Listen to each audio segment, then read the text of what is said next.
প্রিয় দর্শক, আপনারা যে যেখান থেকে দেশ রূপান্তর লাইভের সাথে যুক্ত আছেন আপনাদেরকে সরাসরি স্বাগত জানাচ্ছি। আমরা আপনাদের সাথে সরাসরি যুক্ত আছি রাজধানীর আগারগাঁও নির্বাচন কমিশনের ভবনের সামনে থেকে। আমরা গেল কয়েকদিন ধরে আপনাদেরকে আসছে যে ত্রয়োদশ জাতীয় সংসদ নির্বাচন রয়েছে, সেই নির্বাচনকে সামনে রেখে যে মনোনয়নপত্রদের পত্র যাচাই বাছাই শেষে যে সারা দেশ থেকে যে রিটার্নিং কর্মকর্তারা যে কিছু মনোনয়নপত্র প্রায় 723টি মনোনয়নপত্র বাতিল করেছিল, সেখান থেকে প্রায় 645টি মনোনয়নপত্রের বাতিলের রিটার্নিং কর্মকর্তাদের বাতিলের বিরুদ্ধে আপিল করেছে নির্বাচন কমিশন বরাবর। তারই শুনানি চলছিল গত 10ই জানুয়ারি থেকে, এবং 10 জানুয়ারি থেকে শুরু করছে আজ শুনানির পঞ্চম দিন।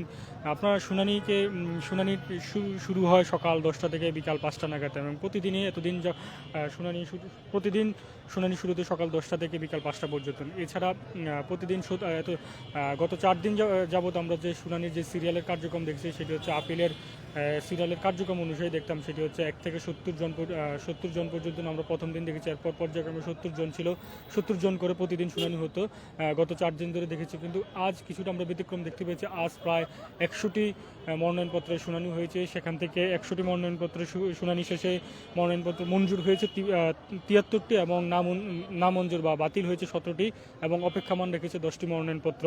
এছাড়া আপনাদেরকে গত 5 দিনের যে হিসাবটা যদি বলি, গত 5 দিনে 380টি মনোনয়নপত্র নিষ্পত্তি হয়, সেখান থেকে মঞ্জুর হয়েছে 277টি, এবং বাতিলের সংখ্যা হচ্ছে 81টি, এবং অপেক্ষামান যে সকল মনোনয়নপত্র রয়েছে সেখানে অপেক্ষামান রয়েছে 23টি মনোনয়নপত্র।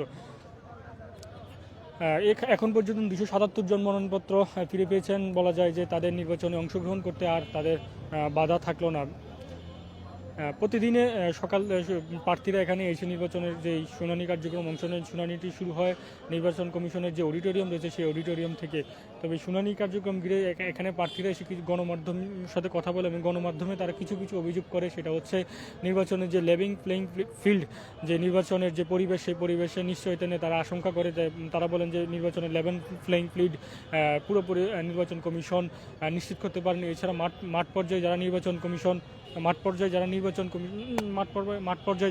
কমিশন রয়েছে, নির্বাচন পরিচালনার কার্য রয়েছে, সেই পরিচালনা তাদের যেই আচরণ, সেই আচরণ পক্ষপাতিমূলক বলে আচরণ বলে তারা ইতিমধ্যে গণমাধ্যমকে জানিয়েছে। এই 5 দিন বিশেষ করে কিছু হেভিয়েট মনোনয়ন প্রত্যাশীরা তারা নমিনেশন পেয়েছে। যেমন হচ্ছে, আমি যদি উদাহরণ দিয়ে বলি, সেটি হচ্ছে সদ্য এনসিপি জাতীয় নাগরিক পার্টি থেকে পদত্যাগ করা তাসনিম যারা, তিনিও নমিনেশন তারটি বাতিল করেছিল রিটার্নিং কর্মকর্তা, তারও কিন্তু আপিলের শুনানিতে তার মনোনয়নপত্রটি ফিরে পেয়েছে।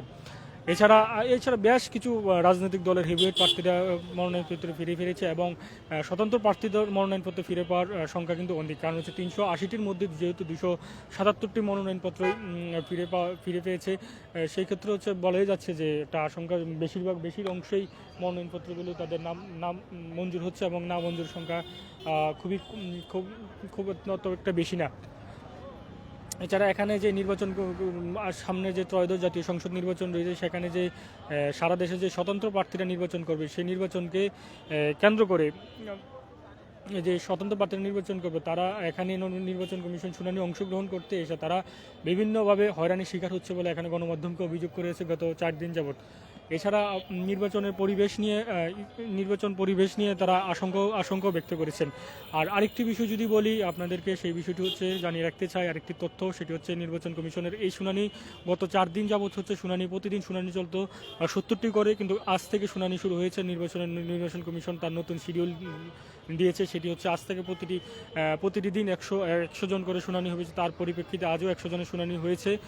সেই শুনানি আমরা দেখতে পেয়েছি গতকালও 100 জনের মতন শোনা হবে। এই শুনানি আমরা পর্যায়ক্রমে 18 জানুয়ারি পর্যন্ত আমরা শুনানি চলবে। নির্বাচন কমিশন এখনও পর্যন্ত তারা তো এই তথ্য নিশ্চিত করেছেন। এছাড়া আরেকটি বিষয় আপনাদেরকে জানাতে চাই যে আসছে যে ত্রয়োদশ জাতীয় সংসদ নির্বাচন রয়েছে, সেই নির্বাচনে নমিনেশন প্রত্যাহারের শেষ দিন হচ্ছে 20 জানুয়ারি।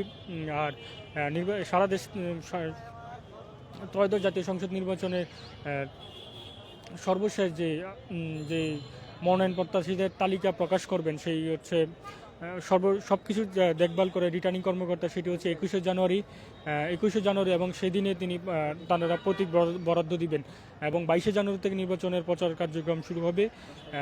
10 তারিখের ভিতরে 10ই ফেব্রুয়ারিতে নির্বাচন প্রচার কার্যক্রম শেষ হবে এবং 12ই ফেব্রুয়ারি বহুল প্রতীক্ষিত সেই আসছে ত্রয়োদশ জাতীয় সংসদ নির্বাচন ভোট গ্রহণ অনুষ্ঠিত হবে। এ ছিল দর্শক জাতীয়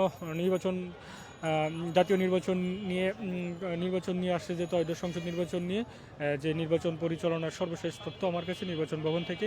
এছাড়া গতকালও শুনানি রয়েছে, যে গতকাল শুনানিটি শুরু হবে সকাল 10টা থেকে বিকাল 5টা পর্যন্ত। সেখানে 100 জনের মতন শুনানিতে অংশগ্রহণ করবেন। দর্শক, দেশ রূপান্তরের সঙ্গে পরবর্তী আপডেটের জন্য সঙ্গে থাকুন।